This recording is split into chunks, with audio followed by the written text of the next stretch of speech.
Okay, it's now time to take a quiz over what you've learned in this lesson about sedimentary rocks. So question number 1, sedimentary rocks form when the products of what are transported to a new location where they are deposited and eventually blanked into solid rock. So are they melted? No, that's going to be igneous.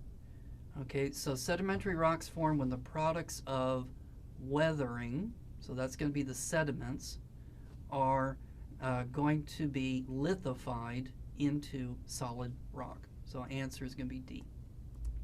Number 2, which of the following can be used to cement sediments together? So choose all that apply. So can calcite do it? Yeah. Can hematite do it? Rust? Yeah. Can quartz do it? Yeah. What about halite? Well, I suppose halite could be used to glue something together, but then what would happen if you rained on halite? Well, then that halite would very quickly dissolve and the rock would fall apart. So I suppose halite could be used as a cementing agent, but it's not going to be a very good one. Number 3, detrital sediments would predominate in all of the following environments except what? Okay, could you find pieces of something that are glued together in a swamp? Yes, you could. So pieces of sticks, leaves, grass. So all of that would be called detrital. Okay, what about the river floodplain? Yeah, because you can have like silt, for example, that little pieces of silt that could be glued together. Okay, what about a delta? Yeah, so you could have little pieces of sand, for example, that could be glued together at a delta. But what about the salt flat? So a salt flat is a place where stuff is evaporating. So answer is B. Number 4, geologists use what to distinguish among detrital sedimentary rocks?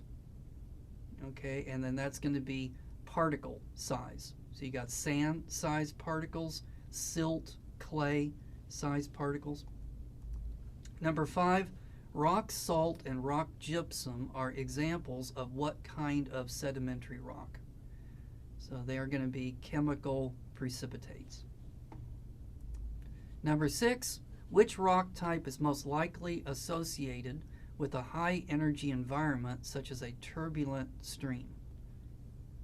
And that's going to be the conglomerate. So it's made of relatively large pebbles that are glued together, and those pebbles are heavy. So it's hard for those pebbles to make it all the way to the ocean without being broken up into smaller and smaller pieces. Number 7, what is this feature called? So those are ripple marks. Number 8, the presence of abundant feldspar in a sedimentary rock suggests that advanced stages of chemical weathering have taken place. Is this true or false? That is false, because feldspar is not stable under surface pressures and temperatures. It tends to weather and turn into clays. So that if you do find feldspar, it hasn't traveled very far from its source rock. Otherwise, it would have deteriorated. All right, so that's it. So we're now finished with 2 of the different types of rocks. So we've done the igneous rock, we've done the sedimentary rocks, and next we're going to talk about what is metamorphism and how does that produce metamorphic rocks. So I will see you then.